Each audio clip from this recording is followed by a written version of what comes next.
हळदीचे डाग. कपड्यांना जर हळदीचे डाग लागले तर ते कसे काढायचे याच्याबद्दलचा एखादा तरी व्हिडिओ आजपर्यंत तुम्ही नक्की पाहिला असेल किंवा सर्च तरी केला असेल. पण असं खूप कमी वेळा होतं की जेव्हा आपण ते घरी ट्राय करतो तशा पद्धतीने डाग काढायचं तर ते काम करतात. तर कपड्यांचे हळदीचे डाग अगदी परफेक्टली कसे काढायचे ते आजच्या व्हिडिओमध्ये तुम्हाला मी सांगणार आहे. तर व्हिडिओ शेवटपर्यंत बघा.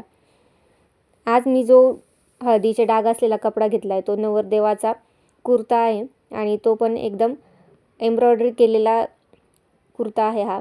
आणि याला हळदीचे डाग जे आहेत ते कॉलरला कफला खूप जास्त लागलेले आहेत. याला आपण ब्लीच करू शकत नाही किंवा एकदम रबली घासूसुद्धा शकत नाही. आता पाण्यात घातल्याच्या नंतर तुम्ही पाहू शकता याचे हळदीचे डाग आहेत ते किती उठून दिसत आहेत. तर हे हळदीचे डाग काढण्यासाठी मी जो फॉर्म्युला वापरणार आहे तो तुम्हाला अगदी फ्रीमध्ये मी इथे सांगत आहे.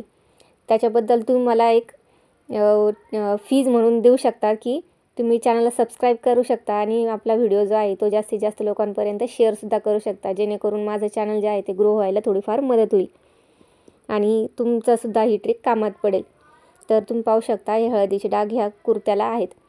आता सुरुवातीला हा जो कुर्ता आहे तो फक्त साध्या पाण्यामध्येच भिजवून घेतलेला आहे. कुठलाही डिटर्जंट साबण काहीच वापरलेलं नाही आहे. आणि असे कपडे शक्यतो मशीनमध्ये धुवू नये, हातानेच हँडवॉश करून घ्यायचे आणि मग नंतर ड्रायरला ते ड्राय करून मग सुकवायला टाकायचे. आता ह्या कपड्याला धुण्यासाठी म्हणजे असे डाग असलेले कपडे धुण्यासाठी मी जो फॉर्म्युला वापरते आहे तो खूप महागडा पण नाही आहे आणि तुम्हाला सहजी मिळून जाईल असा हा काळा गोटा साबण आहे. ऐकून विश्वास बसणार नाही पण ह्या एका साबणानेच हळदीचे डाग अगदी परफेक्टली नाहीसे होतात. जेवढ्या पण भागावर हळदीचे डाग आहे त्या सगळ्या भागावर हा साबण लावून घ्यायचा आहे. कुठं दुसरं डिटर्जंट पावडर वापरलेलं नाही किंवा गरम पाण्यामध्ये कपडे भिजवलेले नाहीत. अगदी कलरच्या कपड्यांचे सुद्धा तुम्ही ह्या साबणाचा वापर करून हळदीचे डाग काढू शकतात. फ्लिपकार्ट, ॲमेझॉन यासारख्या साईटवर सुद्धा तुम्हाला हा साबण काळा गोटा नावाने जर सर्च केला तर मिळून जाईल.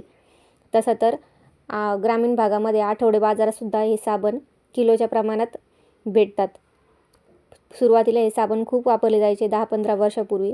आता यांचा वापर खूप कमी झाला आहे.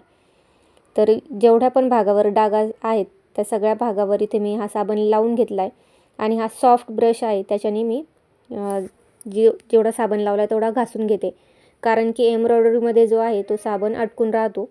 कारण की खूप मऊ असा साबण आहे हा आणि हँडवॉश करून घेतल्याच्यानंतर जो कपडा आहे तो मी उन्हामध्ये टाकलेला आहे वाळायला.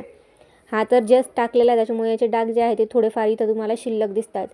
पण असे डाग असलेले कपडे जेव्हा तुम्ही कडक उन्हामध्ये वाळवता ना तेव्हा त्याचे डाग उन्हाने सुद्धा उडून जातात.